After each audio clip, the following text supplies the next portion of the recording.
action star, lawman, martial artist, and legend in his own mind, Steven Seagal has built a larger-than-life persona riddled with horseshit lies and make-believe stories. From claiming to have been a CIA operative to questions about the legitimacy of his martial arts credentials, we're gonna go through just a few of the most notorious delusional lies made by Steven Seagal. Which means we can start off with something light, like when he claimed to have worked with the CIA. Steven has repeatedly claimed that he worked closely with the CIA as an operative and consultant, aiding the agency on dangerous missions around the world. In an article written about Seagal early in his career, he is asked about his CIA background, to which he says, "You can say that I lived in Asia for a long time, and in Japan I became close to several CIA agents, and you could say that I became an advisor to several CIA agents in the field, and through my friends in the CIA met many powerful people and did special works and special favors." These two quotes were then followed by, Seagal declined to offer many details, refusing to cite specific missions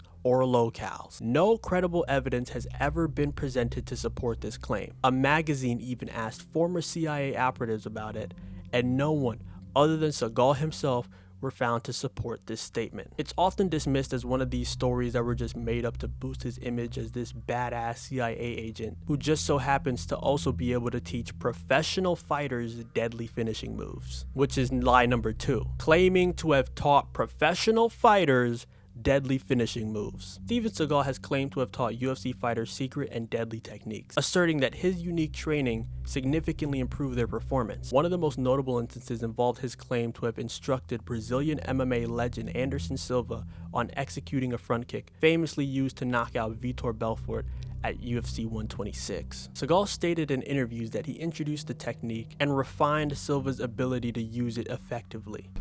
Not exactly karate, just something that I created that's a little bit different that I thought Anderson can learn well because he's sort of a natural born athlete. He has very quick hands and feet and his kicks are good to begin with, so I started teaching him kicks that I thought he could really hurt people with, and in practice he was knocking people out with body shots.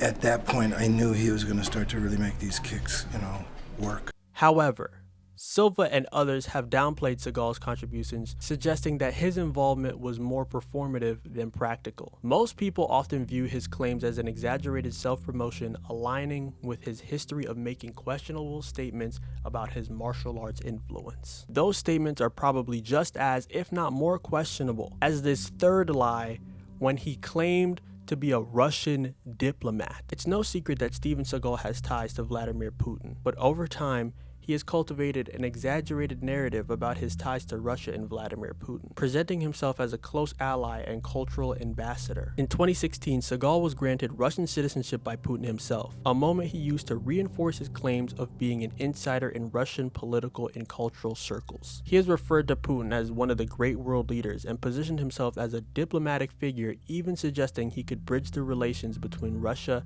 and the United States. Seagal has also been appointed as a special representative for Russian-American humanitarian ties, a role that many see as largely ceremonial. Some argue that these ties are less about genuine diplomacy and more about Seagal leveraging political connections to stay relevant, feeding into his long-standing pattern of narcissism.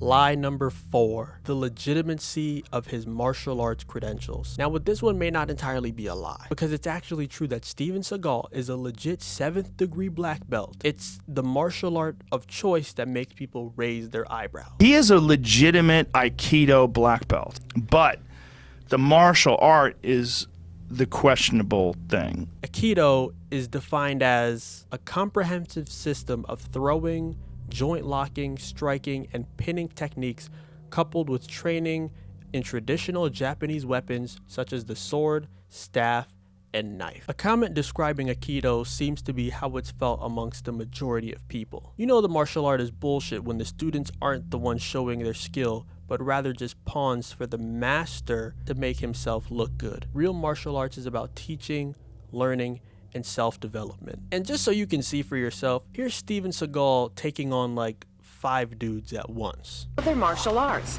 Notice that the master is merely defending himself, turning aside his attackers while exerting very little counterforce of his own. This guy is amazing.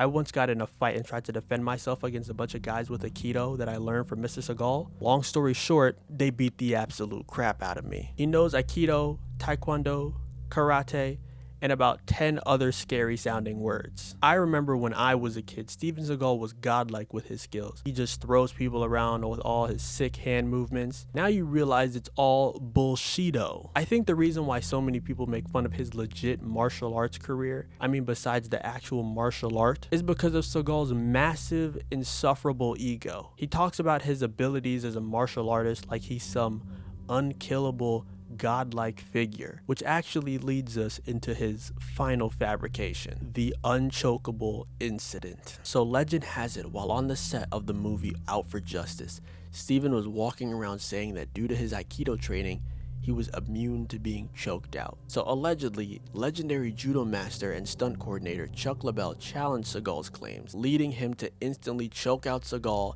and make him shit himself in the process. And although there's no evidence of this altercation, multiple witnesses have been able to recall the events that happened pretty well. And he walks up to Steven, front chokes him, yanks him in, rips him up like this, and Steven pissed his pants and dropped to the ground.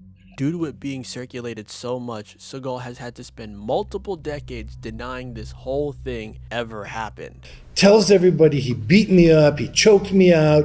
I mean, the guy is a pathological liar. Because in America, you have guys like Gene LaBelle and Bob Wall, these people who every time their mouth opened, they were lying. There was never ever any confrontation with him, ever. Never. In any way, shape, or form, and I swear to God on my children, they're the most sacred thing to me in this life. And so if he said that, he is a pathological scumbag liar. This tale has become representative of the criticism surrounding Seagal's credibility and has fueled the perception of him as someone prone to exaggerating his abilities and status in the martial arts community. So it's pretty safe to say that Steven Seagal hasn't been the most truthful man throughout his career. And believe me, this video could have been hours with the amount of shit he's made up over the years. But I'll keep it at what it is for now. Hope you enjoyed, and thanks for watching.